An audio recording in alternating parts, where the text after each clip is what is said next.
हरिओम हरिओम। होली के पावन उत्सव पर श्रीमद् भागवत महापुराण के माध्यम से प्रहलाद चरित्र पर हम चर्चा करेंगे।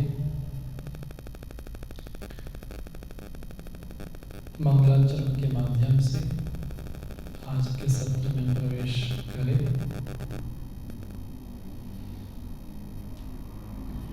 ओम सहना भवतु सहनौ भुनक्तु सह वीर्यं कर्वावहै तेजस्विनावधीतमस्तु मा विद्विषावहै। ओम शांति शांति शांति।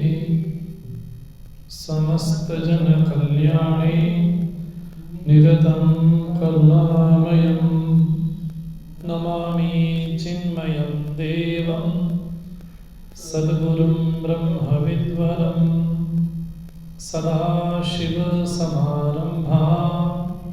शङ्कराचार्यमध्यमाम् अस्मदाचार्यपर्यन्तां वन्दे गुरुपरम्परां वन्दे गुरुपरम्परां।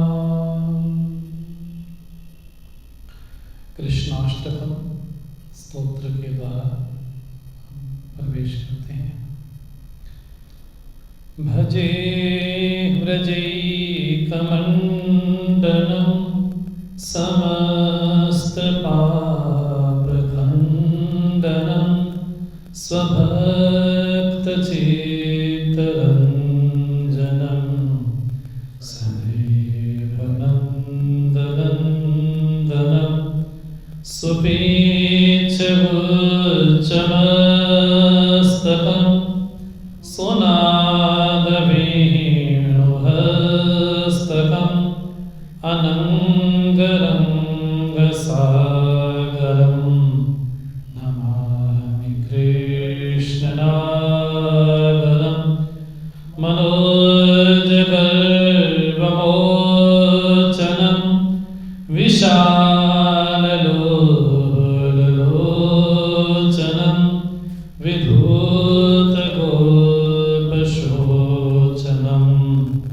नमामि पद्मलोचनं करारविन्दभूधरं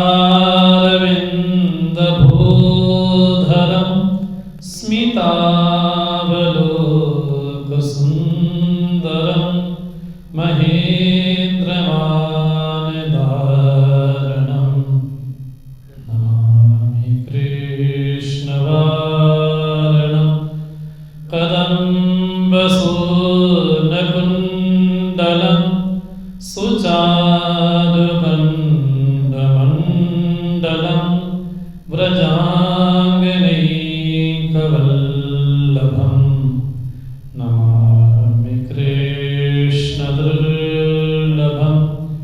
यशोदया समोदया सगोपया सनन्दया युतं सुखैकदायकं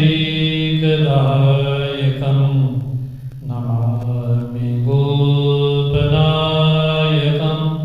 सदैव पादपङ्कजं मदीयमानसे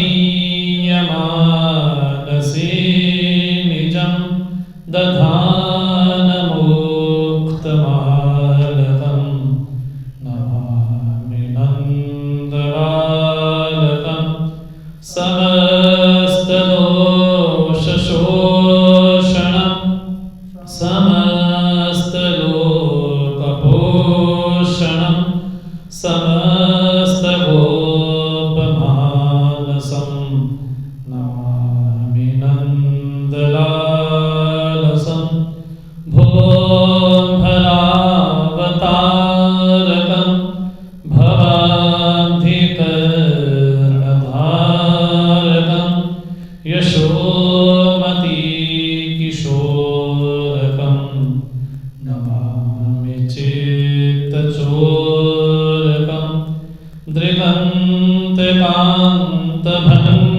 भङ्गिनं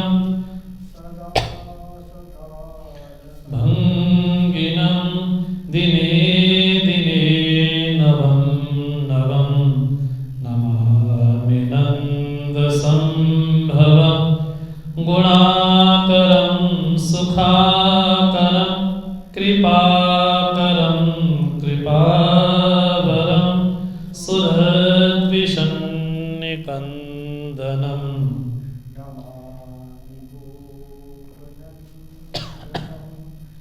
नवीनगोपनागरं नवीनकेलिलं पटं नमामि मेघसुन्दरं तडिप्रभालसत्पटं समस्तगोपनन्दनं हृदम्बुजैकमोहनं नमामि कुञ्जमध्यगं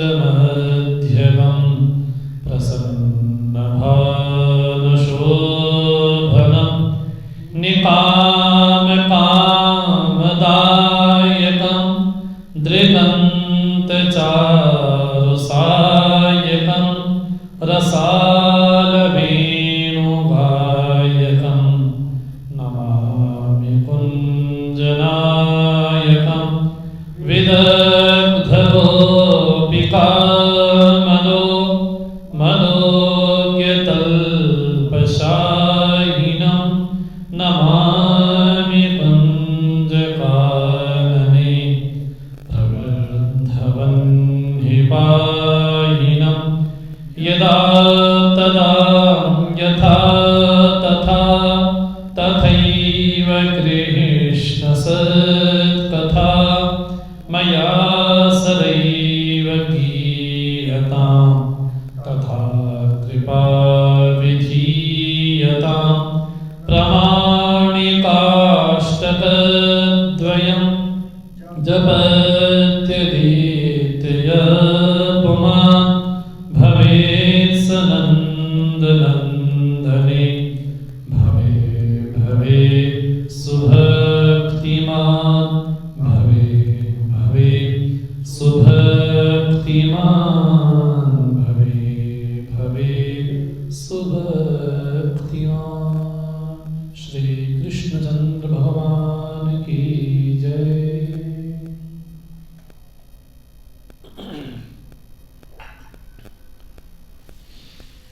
महाराज परीक्षित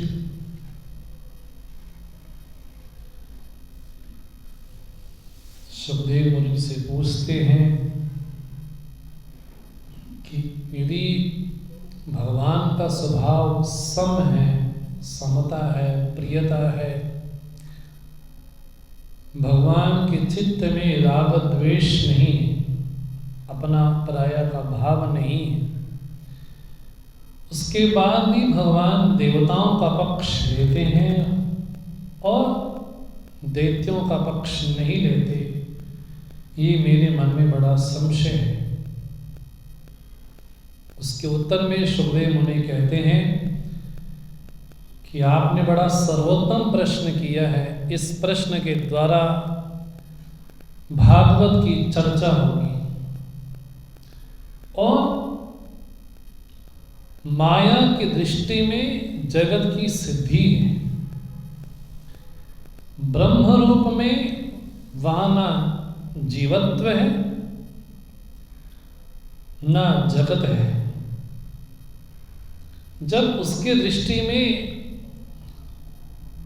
कुछ है ही नहीं, तो अगर देवताओं का पक्ष लेते हैं, दैत्यों का पक्ष नहीं लेते, ये हम उस ब्रह्म तत्व में बीच में एक उपाधि रख करके उस परमात्मा को देखते हैं और जैसी उपाधि होती है उपहित भी वैसा ही दिखाई पड़ता है।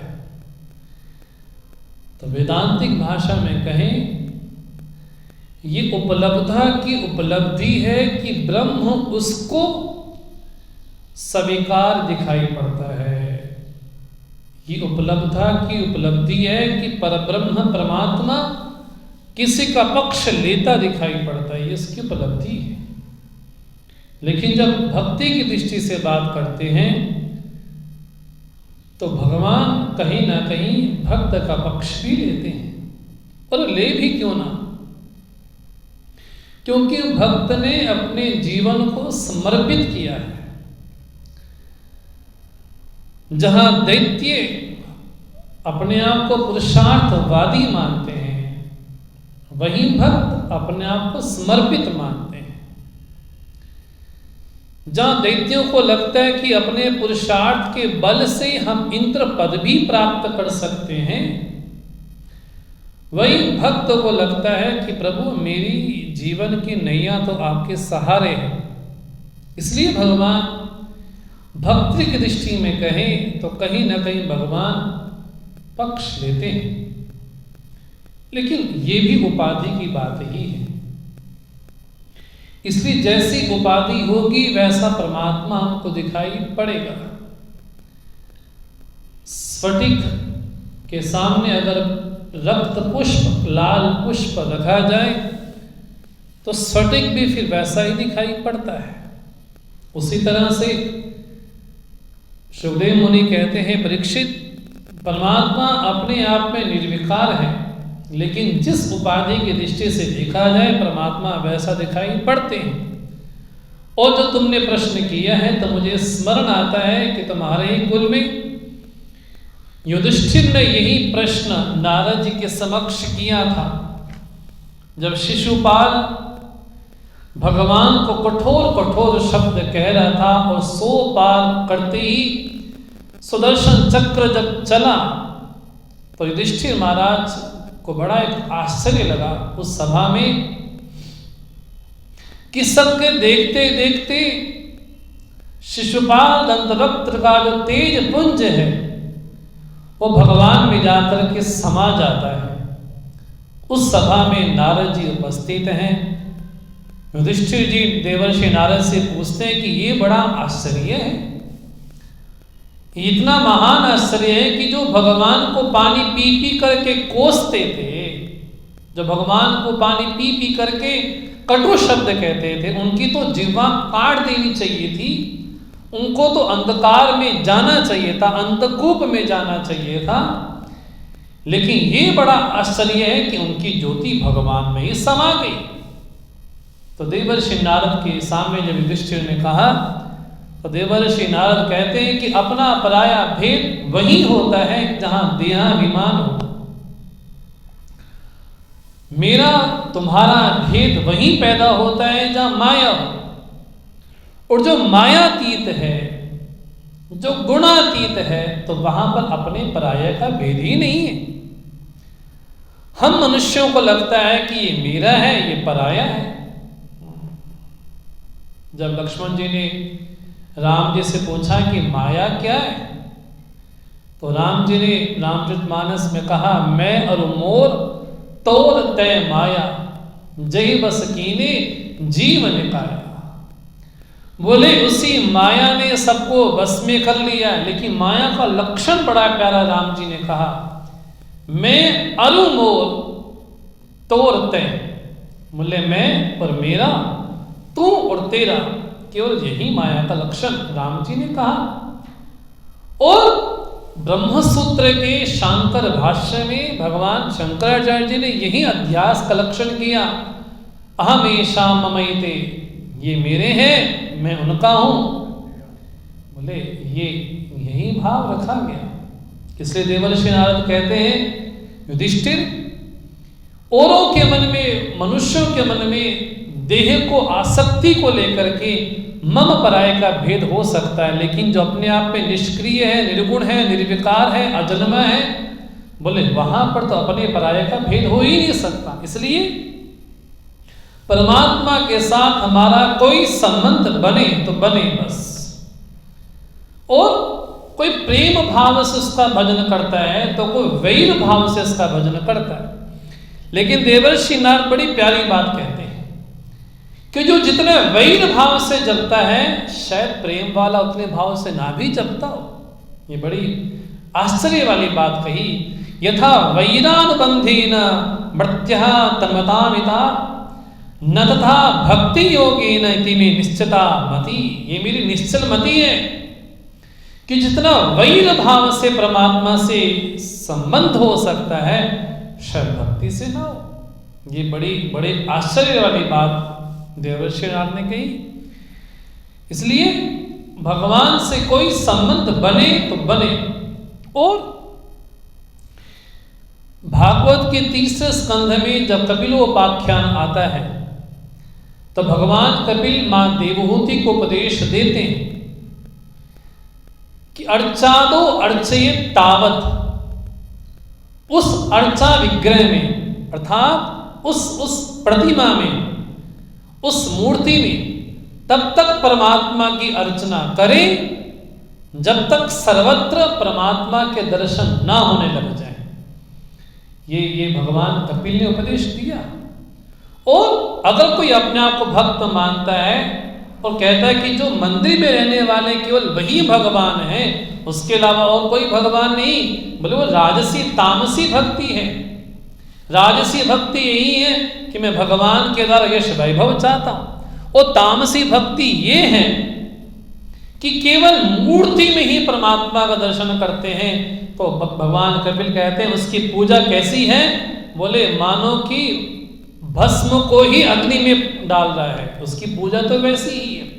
इसलिए कपिल भगवान कहते हैं मां को अर्चादो अर्चयेत तावत, उस अर्चा विग्रह में जो हमारा इष्ट है ना, जो सर्वत्र सर्वव्यापक परब्रह्म परमात्मा है, अगर उसके साथ हमारा कोई संबंध जुड़ता है तो संबंध के लिए हमारे पास कोई आलंबन होना चाहिए, कोई सहारा होना चाहिए, कोई आश्रय होना चाहिए, कोई विग्रह होना चाहिए। जब हमारे समक्ष कोई विग्रह नहीं होगा तो आराधना कैसी होगी, तो भक्ति कैसी होगी। तो भक्ति के लिए भी एक विग्रह चाहिए, और इसके लिए प्रमाण साक्षात परमात्मा की वाणी ही। जब भगवान स्वयं कपिल मुनि ये कहते हैं कि तब तक परमात्मा की अर्चना उस प्रतिमा में की जाए जब तक सर्वत्र ईश्वर दर्शन न होने लग जाए। अब कई लोग बड़े नास्तिक प्रवृत्ति के कह सकते, अरे भगवान तो हर जगह है तो मंदिर क्यों जाना, जब वो खटखट व्यापक है तो क्यों जाना। ये खटखट व्यापक है, ये हमारा श्रवण है या हमारी अनुभूति। ये सबको पता है, जो भारत में जन्मा है सबको पता है कि परमात्मा खटखट में निवास करता है, उसके लिए किसी ग्रंथ की पढ़ने की आवश्यकता नहीं है। लेकिन ये हमारा श्रवण है कि परमात्मा हर जगह है, लेकिन वैसा हमने अनुभव नहीं किया। यदि वैसा हमारा अनुभव होता तो हमारे मुख से किसी के प्रति कटु शब्द नहीं निकलते। यदि ये हमारा अनुभव होता कि परमात्मा कण कण में विराजमान है, तो मेरे हृदय में किसी को सताने की, किसी को दुख देने की, बोले ऐसी स्थिति नहीं होती। इसका मतलब है कि सर्वत्र ईश्वर दर्शन नहीं हो रहा है, इसलिए उस अर्चा विग्रह में परमात्मा का अर्चन जरूर करना चाहिए। इसलिए यदि कोई कुतर्क करे, तर्क नहीं, यदि कोई कुतर्क करे कि परमात्मा सब जगह विद्यमान है, तो केवल एक ही देश में रहकर के परमात्मा का पूजन कैसे करें। या तो हो सकता है उसकी मानसिक स्थिति सर्वोच्च हो गई हो, या तो हो सकता है कि वो बड़ा प्रमादी हो, बड़ा आलसी हो, या ये हो सकता है कि बड़े नास्तिक प्रवृत्ति का हो। इसलिए यदि परमात्मा सर्वत्र है तब तो बहुत अच्छी मति, ऐसी मति बन जाए तो बहुत अच्छी बात है। और अगर वैसी मति नहीं बन पाती तो एक संबंध के लिए एक आलंबन चाहिए, क्योंकि जब तक परमात्मा के साथ हमारा कोई निजी संबंध नहीं होता है तब तक भावना प्रकट नहीं हो सकती। इसलिए पूज्य गुरु जी कहा करते थे कि भावना निर्भर करती है संबंध पर, और जब तक किसी के साथ हमारा संबंध नहीं होगा तब तक भावना प्रकट नहीं हो सकती। मतलब इमोशंस तो बाई प्रोडक्ट है, यदि रिलेशन नहीं होगा तो इमोशंस नहीं हो सकते। इसलिए यदि परमात्मा के साथ मेरा कोई संबंध हो, उस संबंध होगा तभी भावना प्रकट होगी, है ना। इसलिए यदि हमको लगता है कि जब मैं ध्यानावस्था में बैठता हूँ, पूजा में बैठता हूँ, तो मेरे में को भावना प्रकट नहीं होती, तो इसका सीधा सीधा अर्थ है कि मैंने परमात्मा के साथ कोई संबंध नहीं बनाया। उस संबंध के बहुत आधार हो सकते हैं। जिस तरह से नारद जी ने कहा संबंध के आधार तो कैसे हैं? बोले गोप्या कामात भयात कंसा द्वेषा चुदया नृपाः संबंधा ऋषव्यास स्नेहा यूयम भक्त्या वयम विभो। बोले गोपियों ने उस परब्रह्म के साथ संबंध बनाया, बोले प्रेम के द्वारा, और कंस ने भय के द्वारा संबंध बनाया, शिशुपाल ने वैर भाव से संबंध बनाया, और तुम्हारे कुल के जो यदुवंश है बोले परिवार के ही लोग संबंध बनाए, और हमने भक्ति के द्वारा संबंध बनाया। इसलिए संबंध का कोई ना कोई आधार होना चाहिए, और जब तक आधार नहीं होगा, जब तक आलंबन विशेष नहीं होगा, तब तक वो जो विराट पुरुष है वो हमारे हृदय में कैसे अवतरित होगा। इसलिए कोई ना कोई संबंध आवश्यक है। अब बड़े बचपन में हमको एक श्लोक सिखाया गया, लेकिन वो श्लोक हमारे चित्त में कितना अवतरित हुआ ये पता नहीं। जब बड़े बचपन में एक श्लोक सिखाया जाता है, हमको सबको याद भी है, त्वमेव माता च पिता त्वमेव त्वमेव बंधुश्च सखा त्वमेव त्वमेव विद्या द्रविणम त्वमेव त्वमेव सर्वम मम देव देव। बोले उस परमात्मा के साथ किसी ने मां का संबंध बनाया, बोले मां। अब देखा जाए भगवान कपिल हैं, लेकिन उनकी मां भी है, देवहूति उनकी मां है, तो उनको वो सुख प्राप्त हुआ कि साक्षात परब्रह्म परमात्मा आए, और दशरथ को पिता होने का सौभाग्य प्राप्त हुआ, और अर्जुन को सखा का भाव प्राप्त हुआ, और हनुमान जी को बोले दास्य भाव स्वीकार हुआ। तो परमात्मा के साथ कोई संबंध बने, जगत के साथ जो भी हमारे संबंध होते हैं, उन संबंधों में कम ज्यादा कहीं ना कहीं स्वार्थ की भावना रहती ही है। इसलिए सबसे निष्कपट, सबसे निश्चल संबंध अगर जीव का बन सकता है तो परमात्मा के साथ। अगर जगत के लोगों के साथ कहीं भी संबंध बनता है, बोले वो संबंध तुमको रुलाने वाला होता है, वो जहां पराधीनता है वहां तो दुख ही दुख है। इसलिए उपनिषद कहता है प्रियं त्वाम रोदसी, बोले जिसको भी जगत में प्रिय मानोगे भगवान के अतिरिक्त, बोले वो तुमको रुलाएगा, और जगत का ऐसा कोई संबंध नहीं है बोले जहां पर स्वार्थ की भावना कहीं न कहीं निहित है। इसलिए केवल और केवल ईश्वर के साथ ही हमारा संबंध निष्कपट, निष्कलंक, निर्विकार हो सकता है, और जगत के साथ जो भी संबंध होगा बोले वहां पर हमारी महत्वाकांक्षाएं होंगी, वहां पर हमारी इच्छाएं होंगी, और जब तक इच्छाएं की पूर्ति होती रहेगी तब तक संबंध होगा, और जब तक इच्छा की पूर्ति नहीं होगी तो बोले वैर भाव आ जाएगा। बोले जगत के साथ तो जो भी संबंध बनता है ऐसा ही बनता है, लेकिन अगर परमात्मा के साथ हमारा निष्कपट प्रेम हो जाता है, वो प्रेम कैसा हो, तो नारद भक्ति सूत्र में नारद जी ने कहा प्रेम तो बड़ा विलक्षण है। कैसा विलक्षण है? बोले उस प्रेम को कहा नहीं जा सकता। ये बड़ी विचित्र बात कही नारद जी ने। बोले उस प्रेम को बोला नहीं जा सकता, कहा नहीं जा सकता। ये प्रेम की ऐसी विलक्षणता है। इसलिए प्रेम का लक्षण करते हुए नारद जी ने कहा प्रेम कैसा है? बोले प्रेम गुण रहित। यदि किसी के दिल में गुण दिखाई पड़ रहे हैं तो प्रेम हो गया, बोले कल तो उसमें दोष भी आ जाएंगे तो फिर बोले संबंध टूट जाएगा। बोले फिर ये प्रेम नहीं है, ये आसक्ति है। तो पहला लक्षण नारद जी ने कहा प्रेम मैंने क्या? गुण रहित।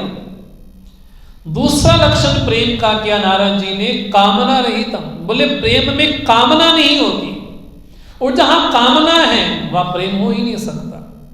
बोले जहां कामना है वहां तो अलगाव हो ही गया। आज कामना की पूर्ति हो रही है तब तक व्यक्ति अच्छा लग रहा है, और कामना की पूर्ति नहीं होगी तो व्यक्ति से द्वेष हो जाएगा, फिर वो प्रेम नहीं होगा, फिर वो अटैचमेंट होगी, फिर वो आसक्ति होगी। इससे नारद जी कहते हैं प्रेम का लक्षण है गुण रहितम कामना रहितम। और प्रेम का बड़ा पहला लक्षण नारद जी कहते हैं कैसा, बोले क्षणम क्षणम उत्तरोत्तर। बोले क्षण क्षण में बढ़ता चला जाता है, प्रतिक्षणम वर्धमान। बोले प्रतिक्षण प्रेम बढ़ता है, और यदि नित्य नवीनता आ रही है तो प्रेम है, यदि इसमें उबासीपन आ रहा है बोले प्रेम नहीं है, फिर वो आसक्ति है। हाँ, बोले प्रेम कैसा है, प्रतिक्षणम वर्धमानम कामना रहितम गुण रहितम और सूक्ष्म। बोले प्रेम बड़ा सूक्ष्म है। बोले मैंने उसको पदार्थ दे दिया, अब उसका प्रेम हो गया। बोले पदार्थों के लेने देने से प्रेम नहीं होता। प्रेम कैसे बड़े सूक्ष्म है। और प्रेम कैसा, अनुभव रूपम। प्रेम को कहा नहीं जा सकता, बोला नहीं जा सकता। कैसा है, बोले उसका अनुभव ही किया जा सकता है। इसलिए बड़ा प्यारा दृष्टांत नारद जी ने कहा कि किसी गूंगे को मिठाई दी जाए, उससे पूछा जाए इसका स्वाद कैसा है, तो गूंगा क्या बोल देगा, बोले उसकी वो बोल ही नहीं सकता। बोले प्रेम तो ये है। और ये प्रेम जो लक्षण नारद जी ने कहे ये केवल और केवल ईश्वर के साथ ही घट सकते हैं, मनुष्य के साथ नहीं घट सकते। बोले वहां पर तो कामना है, वहां पर तो कामना देकर के प्यार होता है। कामना पूरी होती है तो प्यार होता है, कामना पूरी नहीं होती तो प्यार खत्म हो जाता है। बोले वहां पर तो गुण देकर के प्यार होता है, व्यक्ति सुंदर है, बोले गोरा है, ऐसा, बोले गुण देकर के प्यार होता है। बोले वो प्यार नहीं है, वो क्या, बोले आसक्ति है। इसलिए नारद जी ने बड़ी प्यारी बात कही।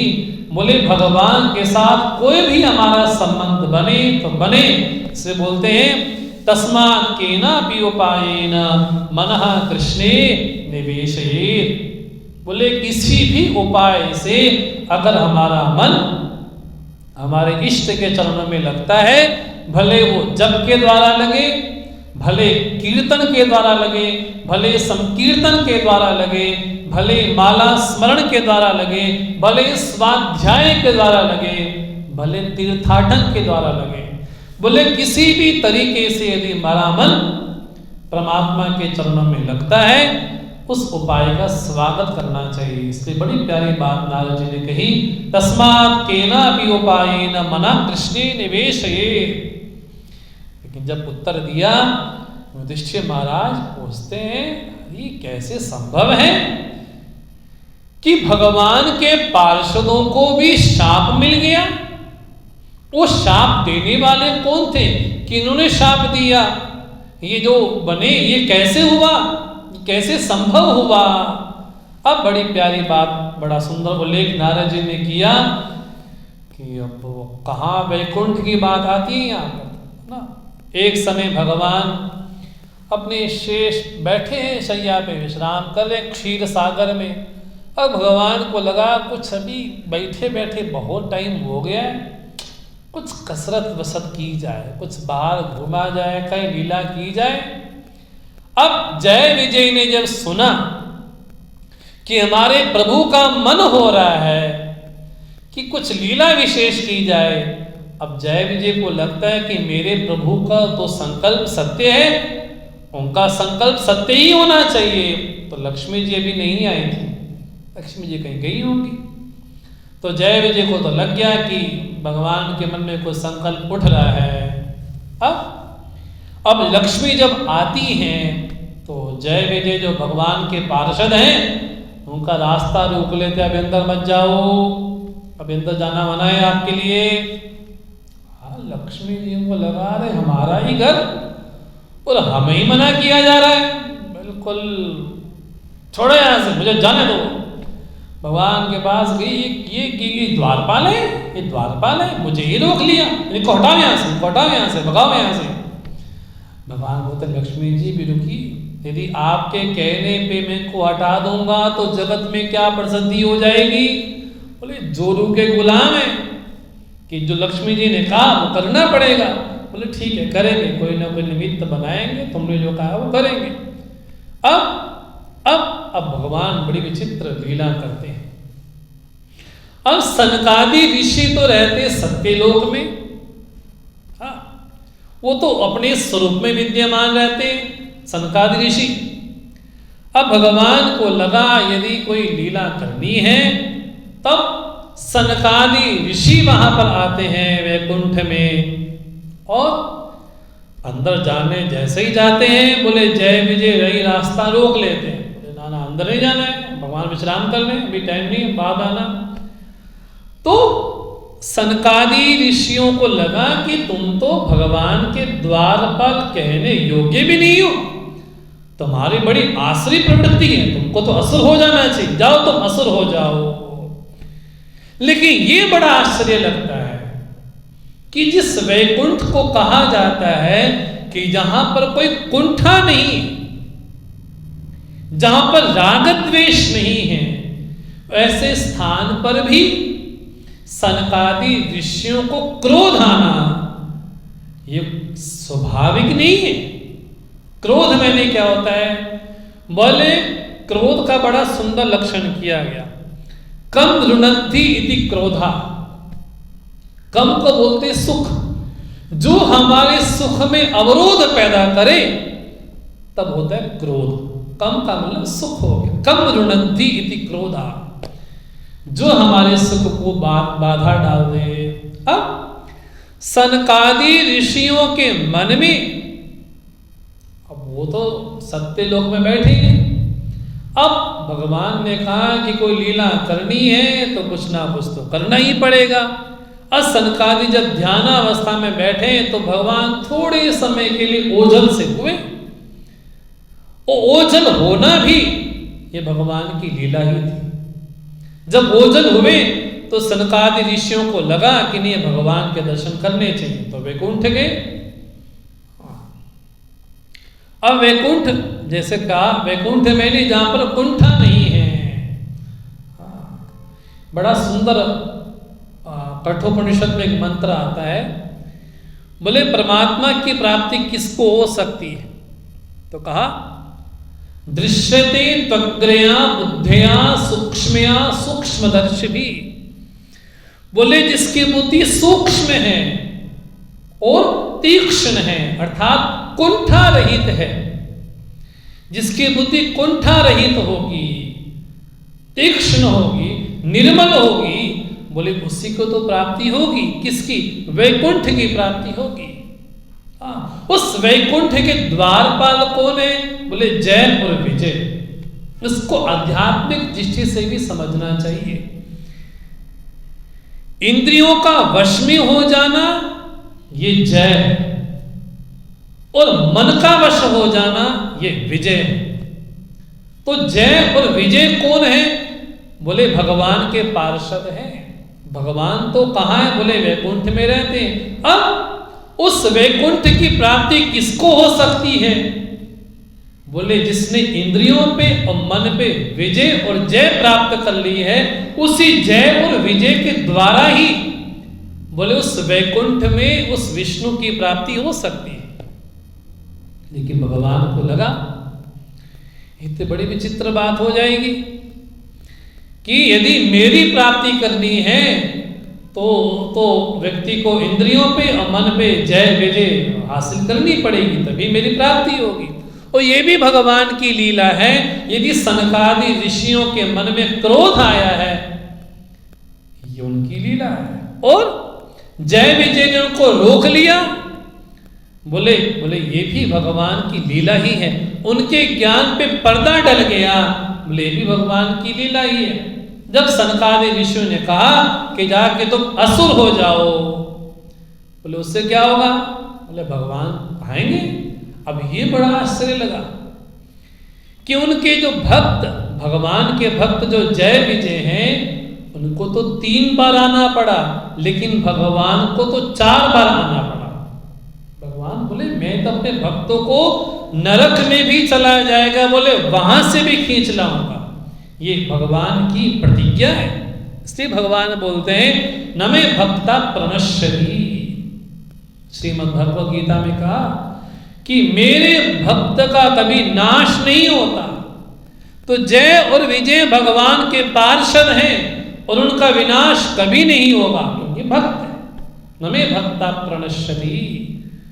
इसलिए जब सनकादि ऋषि ने कहा कि जाओ तुम असुर हो जाओ, और भगवान अपने भक्त का उद्धार करने के लिए 3 जगह की जगह 4 बार उद्धार लेते, अवतार लेते। हिरण्याक्ष का संहार करने के लिए वराह रूप लेते, और हिरण्यकश्यप का संहार करने के लिए नृसिंहावतार लेते, रावण और कुंभकर्ण का संहार करने के लिए रामावतार लेते हैं, और शिशुपाल दंतवक्र का उद्धार करने के लिए बोले कृष्णावतार लेते हैं। तो अपने भक्त को भगवान कभी छोड़ते नहीं है। तो जय विजय ने सनकादि ऋषियों से कहा ये तो बड़ी विचित्र बात हो गई कि आपने हमको भी शाप दे दिया, हम भी असुर योनि में जाएंगे। बोले भगवान को भी आना पड़ा। बोले आप क्या करोगे? आपको तो कुछ ना कुछ करना चाहिए।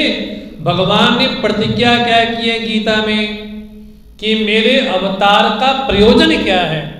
तब भगवान ने 3 प्रयोजन कहे, परित्राणाय साधुना, विनाशाय च दुष्कृता, धर्म संस्थापनार्थाय। तो भगवान के अवतार के 3 प्रयोजन हैं।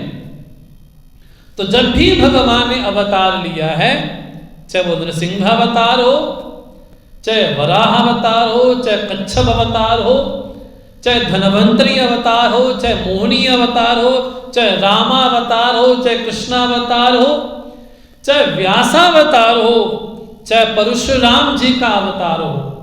बोले यहाँ पर तो अवतारों की तो संख्या तो अगणित ही है। जहां भागवत ये कहती है कि भगवान के 24 अवतार हुए, वहां भागवत ये भी कहती है कि जिस तरह से पृथ्वी के कणों को गिनना असंभव है, बोले उसी तरह से भगवान के अवतारों को गिनना भी असंभव है। बोले जितने पृथ्वी के कण हैं उतने भगवान के अवतार ही हैं। तो देखा जाए जितने जीव हैं यदि भगवान के अंश हैं तो भगवान के अवतार ही तो हुए। इसलिए जब सनकादि ऋषियों से जय विजय ने कहा कि हम तो रावण भी बनेंगे, कुंभकर्ण भी बनेंगे, हिरण्याक्ष हिरण्यकश्यप बनेंगे, शिशुपाल दंतवक्र बनेंगे, पर हमारे प्रभु को वराह रूप में, नृसिंहावतार में, रामावतार में, कृष्णावतार में आना पड़ेगा, आप क्या करोगे? तो सनकादि बोलते हैं हम प्रहलाद बन करके आएंगे, हम विभीषण बन करके आएंगे। और इसलिए रामचरितमानस में जो विभीषण है वो और कोई नहीं, वो सनकादि ऋषि ही है। और श्रीमद् भागवत महापुराण में जो प्रहलाद है और कोई नहीं, वो बोले सनकादि ऋषि ही है। इसलिए भगवान अपने भक्तों का उद्धार करने के लिए बोले कोई पाताल लोक में भी चला क्यों ना गया हो, बोले वहां पे भी उसका उद्धार करते हैं। भगवान तो भक्तों के बड़े ऋणी हो जाते हैं।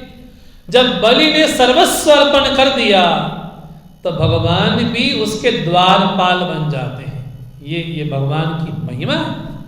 इसलिए नारद जी कहते हैं केनापि उपायेन मना कृष्णे वेशेन। और तुमने जो प्रश्न किया है कि वैकुंठ में भी क्या राग द्वेष वहां पर भी होता है, इसका अर्थ यही है कि ये भी भगवान की लीला विशेष ही है कि सनकादि ऋषियों के मन में क्रोध की भावना पैदा करना, ये भी भगवान की लीला का एक भाव ही।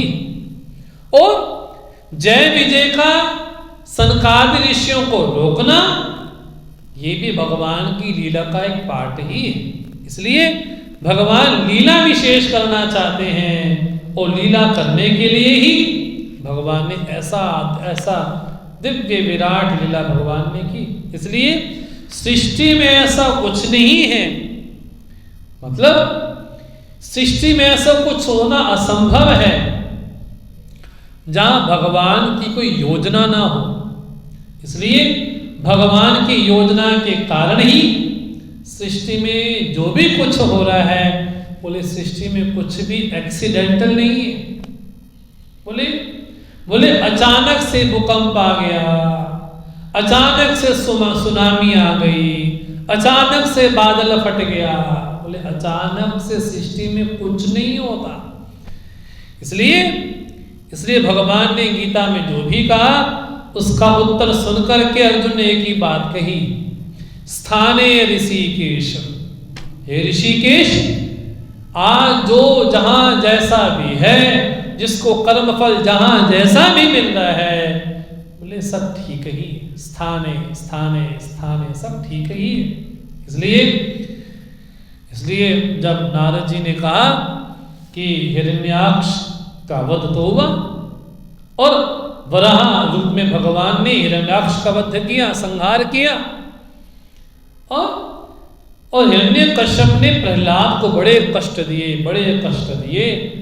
तो युधिष्ठिर के मन में आया, अरे ये कैसे संभव है? विद्वेषा दयिते पुत्रे कथम आसीन महात्मनि ब्रूहि में भगवन्येन प्रहलाद अच्युतामता। बोले हे प्रभु, हे देवर्षि नारद जी, ये कैसे संभव है कि प्रहलाद तो बड़े महात्मा थे, वो तो बड़े स्नेह के भाजन थे, आखिर किस द्वेष भाव से हिरण्यकश्यप ने प्रहलाद को अनेक प्रकार की यातनाएं दी, कितने प्रकार के कष्ट क्यों दिए, और ये भी आप बतलाएं किस साधन के द्वारा प्रहलाद को भगवान की प्राप्ति हुई। अब ये प्रश्न देवर्षि नारद जी से युधिष्ठिर ने किया। अब श्रीमद् भागवत महापुराण पढ़े या श्री रामचरितमानस पढ़े तो वहां पर वक्ता श्रोता बदलते चले जाते। रामचरितमानस में पढ़ते हैं, कभी भगवान शिव वक्ता होकर के मां पार्वती को उपदेश दे रहे हैं, कभी किसी प्रसंग में काकभुसुंडी गरुड़ को उपदेश दे रहे हैं, कभी किसी प्रसंग में याज्ञवल्क्य भरद्वाज का प्रसंग आ जाता है। बोले वैसे श्रीमद् भागवत महापुराण में भी बोले कई वक्ता हैं और कई श्रोता भी। बोले यहाँ पर कभी सूत जी, कभी शौनक जी का प्रसंग आ जाता है, कभी सुखदेव मुनि, कभी व्यास जी का प्रसंग आ जाता है, कभी युधिष्ठिर और व्यास जी का प्रसंग आ जाता है। बोले यहाँ पर वक्ता श्रोता बदलते चले जाते हैं। अब यहाँ पर जब युधिष्ठिर ने पूछा कि ऐसा कौन सा कारण था कि हिरण्यकश्यप ने महात्मा सरीखे प्रहलाद को कष्ट दिए और किस साधन के द्वारा उनको भगवान की प्राप्ति हुई, तो आप मुझे कहें। अब पुनः वो पूरा वृत्तांत सुनाते हैं देवर्षि नारद। जैसे ही हिरण्याक्ष का संहार सुना, वध हुआ, उसी समय हिरण्यकश्यप ने कहा, हे दैत्यों, बोले सारे जो देवता हैं इनको सत्कर्म के द्वारा, देव पूजा के द्वारा, यज्ञ इत्यादि के द्वारा सारा पुण्य मिलता है। इसलिए जाओ पृथ्वी में जहां भी यज्ञ हो रहा हो, जहां भी तप हो रहा हो, जहां भी पूजा विशेष हो रही हो, जहां पर विष्णु का नाम बोला जा रहा हो, वहां पर सब नष्ट कर दो। क्या बोलते हैं? विष्णु द्विज क्रिया मूला यज्ञो धर्ममय पुमान् देवर्षि विपुत्र भूतानां धर्मस्य च परायणम् यत्र यत्र गावा वेदा वर्णाश्रमाक्रिया तम तम जनपदम यात संतीयत वृश्चत। ये हिरण्यकश्यप समस्त दैत्यों को बुला करके कहता है कि जहां पर भी वर्णाश्रम का निर्वाह हो रहा है, जहां पर भी वेदाध्ययन हो रहा है, जहां पर भी गौ पालन हो रहा है, जहां पर भी वैदिक कर्म हो रहे हैं, बोले सबका फल जाकर के विष्णु को, देवताओं को प्राप्त होते, इसलिए पुष्ट होते, इसलिए जाकर के क्या करो, बोले सब जाकर के नष्ट कर दो। अब यहां पर हिरण्यकश्यप को लगता है अब मैं विष्णु को छोड़ने वाला नहीं हूं, अब मैं विष्णु को तो वध करके रहूंगा मैं। मतलब ये बड़ी विचित्र बात। देखा जाए हिरण्यकश्यप जय विजयी है, लेकिन भगवान का भक्त है ना। भगवान कहते हैं वैकुंठ से को पतित भी हो जाएगा, बोले उसके जीवन में भी कितना यश वैभव होगा। तो रावण का चरित्र देख ले, हिरण्यकश्यप का चरित्र देख ले, बोले कितना यश वैभव उसको प्राप्त हुआ। बोले हिरण्यकश्यप लगा ये विष्णु बड़ा कपटी है, इसने कपट के द्वारा मेरे भाई का वध किया, इसलिए मैं विष्णु को नहीं छोड़ने वाला हूँ, मैं विष्णु का संहार जरूर करूंगा, विष्णु का वध जरूर करूंगा। बोले ये और कौन है? बोले जब वैकुंठ में थे तब क्या भाव था, ये हमारे भगवान है और हम कौन है, हम के भक्त हैं। तब वहां पर अहम भाव नहीं था, तो भगवान ही थे। अब जब असुर शरीर में आ गए, बोले अहम भाव प्रधान हो गया, अब भगवान नीचे हो गए। जहां अहम भाव प्रधान हो गया, बोले वहां पर राग भी है, द्वेष भी है, हिंसा वृत्ति भी है, घृणा भी है, सब कुछ वहां पर भी है। बोले जीवन में जब भी अहम प्रवेश करता है, वहां से परमात्मा दूर हो जाते हैं। बस जब मैं था तब हरि नहीं, जब हरि है तब मैं नहीं। बोले जहां पर मैं नाम का अस्तित्व आया, भगवान को लगा तो बड़ा देहाभिमानी। अब यहां पर वही स्थिति हिरण्यकश्यप की भी हुई। अब देहाभिमानी होकर के बोलता है अब मैं विष्णु को नहीं छोड़ने वाला हूं।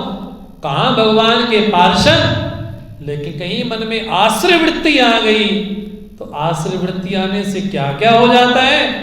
बोले हम साक्षात परमात्मा को, बोले कि हम परमात्मा को ही नष्ट कर देंगे, ये संकल्प तक कर लेते हैं। अब यहां पर स्थिति कैसी है, हिरण्याक्ष का जब वध हुआ तो हिरण्याक्ष की जो पत्नी है और उसका जो परिवार है, सब रोने बैठ के हाय हमारे हिरण्याक्ष चले गए, रो रहे हैं, चिल्ला रहे हैं, रोए जा रहे हैं। उस समय वहां पर हिरण्यकश्यप ने बहुत बढ़िया वेदांत का उपदेश किया, बहुत बढ़िया वेदांत, और ऐसा शुद्ध वेदांत का उपदेश किया कि पढ़ करके बड़ा आश्चर्य लगता है। और ऐसा लगता है, हिरण्यकश्यप बोलता है नित्य आत्मा अव्यया शुद्धा सर्वगा सर्ववित्परा क्षतित्वसौ अनात्मा लिंगम माया विजंगुणा। बोले शुद्ध आत्मा है। बोले संसार में जो भी कुछ होता है, यथा अंबसा प्रवचाता भी तरलोपी चलाइव।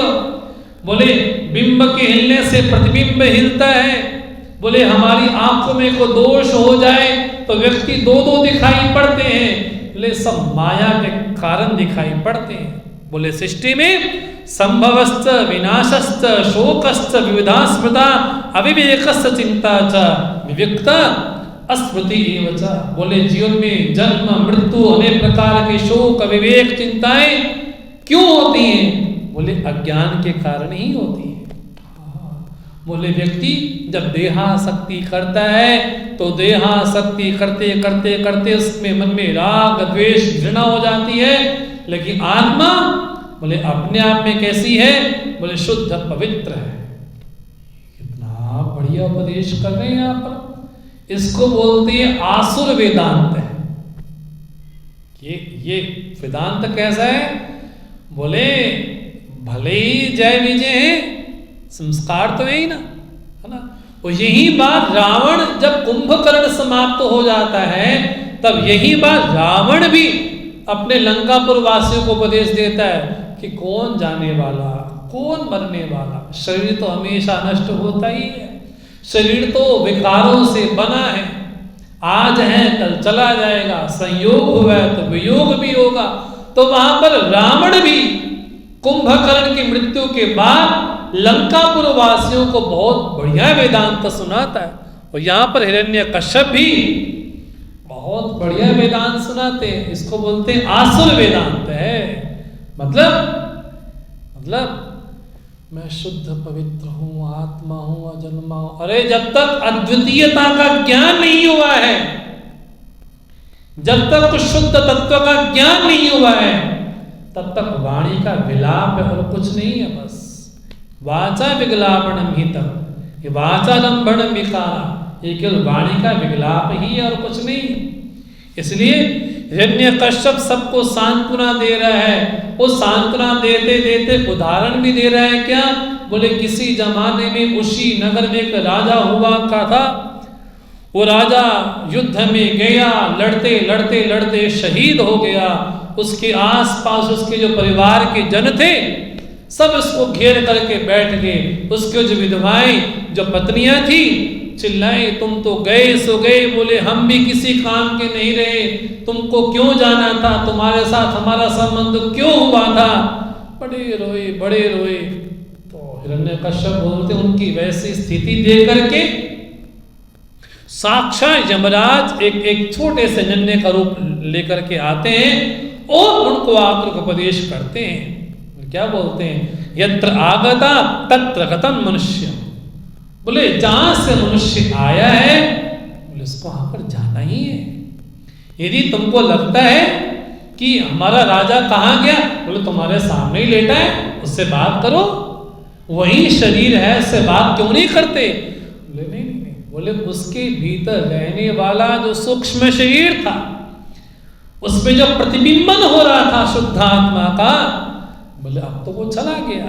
बोले शरीर की मृत्यु को मृत्यु नहीं बोला जाता, इसलिए भगवान ने कहा कि वो मनुष्य धीर है जो जागृत आदि अवस्था की तरह जन्म और मरण को भी अवस्था ही मानता है। भगवान ने गीता में स्पष्ट कहा, देहिनोस्मिन् यथा देहे कौमारम यौवनम जरा तथा देहांतर प्राप्ति धीरा तत्र न मुह्यति। बोले धीर पुरुष मोहित नहीं होता। बोले जिस तरह से जागकर स्वप्न सुषुप्ति एक अवस्था है, बोले धीर पुरुष सोचता है कि जन्म भी और मृत्यु भी एक अवस्था ही है। बोले जैसे सुषुप्ति से उठ करके जागृत में आते हैं, बोले धीर पुरुष बोलता है, बोले अभी मरण हुआ है, फिर जन्म भी तो होगा ही होगा ना। इसलिए यमराज सरीखे बोलते हैं, सरक्षिता रक्षितो यो ही गर्भे, बोले जिसने हमारी गर्भ में रक्षा की है, बोले हमारी रक्षा बाहर भी करेगा वो। ये यमराज बड़ा सुंदर उपदेश दे रहे हैं। बोले ये काहे का कर रहे हो, काहे का विलाप कर रहे हो। न तत्र आत्मा प्रकृतो स्थिते तस्सा गुणे अन्यतमो निबध्यते। बोले मिट्टी के शरीर हैं, बोले आज मिट्टी से कोई घड़ा बन गया, कसोरा बन गया, कुल्हड़ बन गया, सुराही बन गई, बोले देखा जाए उनमें तो मिट्टी के अलावा और कुछ है ही नहीं।